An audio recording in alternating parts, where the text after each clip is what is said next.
in a child's brain, they don't know how to make sense. We don't know how to make sense of certain things. So it is imprinted in our brains as trauma. So addiction is so based in trauma.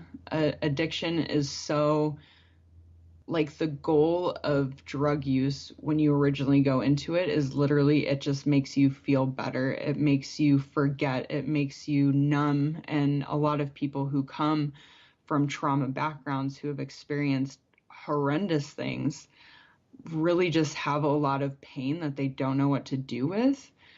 And so we use drugs. We use drugs to cope. We use drugs to numb. We use drugs to escape. If you're coming from a trauma background and you reach adolescence when the chemicals in your brain and your brain chemistry are kind of all over the place, your hormones are all over the place, you're experiencing new things and you just don't know how to deal with them, it's kind of like a recipe for disaster. When I was around 3 or 4, my biological father went to prison. He was charged with the possession and sales of illegal firearms and also the possession and sales of large quantities of cocaine. I think when he got caught with 2 kilos on him, which is over 4 pounds, and pretty much spent my entire adolescence in prison in Canyon City and here in Colorado. So I think it was around 1988. I was born in 1985. I'm 33 now. I remember knowing who he was, knowing what he did, not having a relationship with him because he went to prison when I was so young, and always saying to myself, like, I'm never going to do that. Like, his entire life was ruined. I'm never going to do hard drugs. Even when I started smoking marijuana and stuff, I'm like, I'll never go there.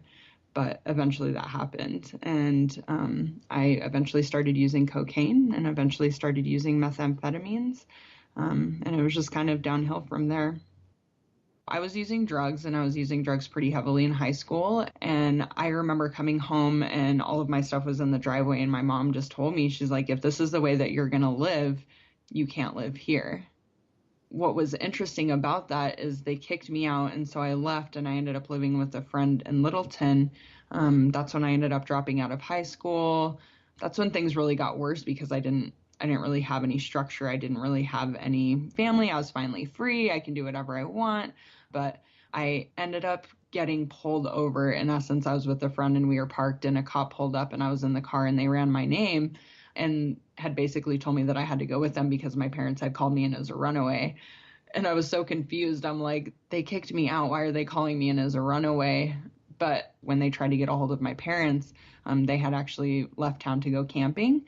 And it's illegal if you call your child in as a runaway to leave the state.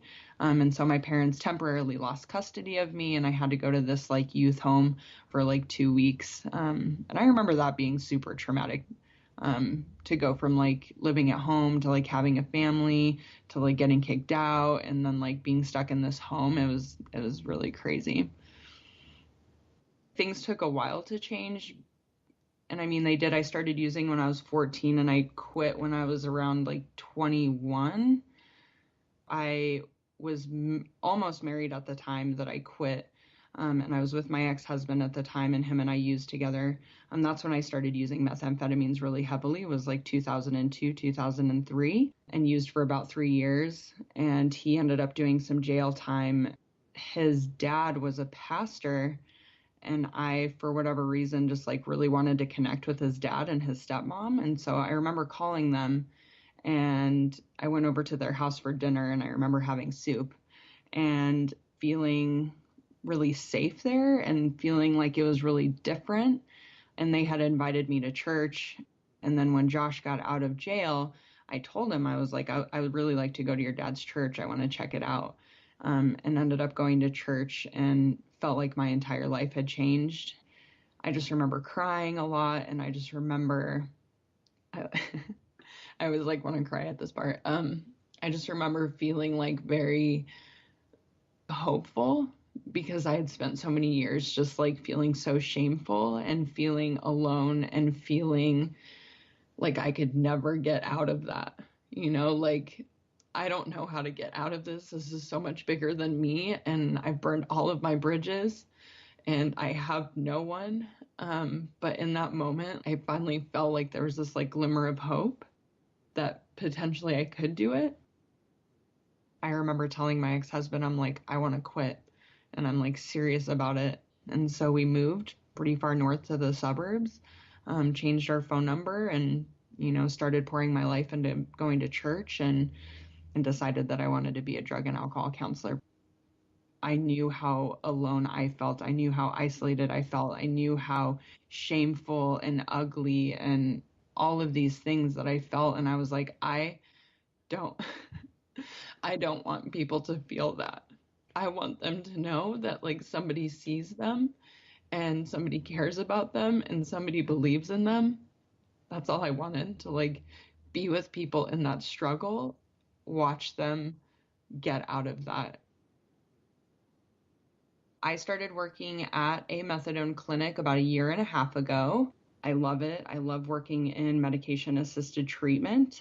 I believe in it because I see it work. Typically, recovery is focused on abstinence, and harm reduction kind of came on the scene when they realized that abstinence doesn't work for everybody. The biggest thing with addiction is struggling with ambivalence, that I know I want to feel better, I know I want something different, but I don't know what I want. And the great thing about methadone is it really keeps you alive while you're struggling with ambivalence. People are dying. People are dying waiting to get abstinent, and so they had to figure out another way. I would rather have a child on methadone, on medication, helping them get clean, than have a dead child. And I know that there's stigma around medication assisted treatment. I know that when you hear the word methadone, it doesn't sound great, or it sounds scary, or it sounds like they're just replacing it with another drug, or like whatever comes up for you when you hear the word methadone. But I'm telling you that this medication saves lives every single day, every single day. And I just hope that we as a community, as a nation, are willing to really put that stigma aside for the sake of saving lives. My name is Sicily Owings, and this is my story.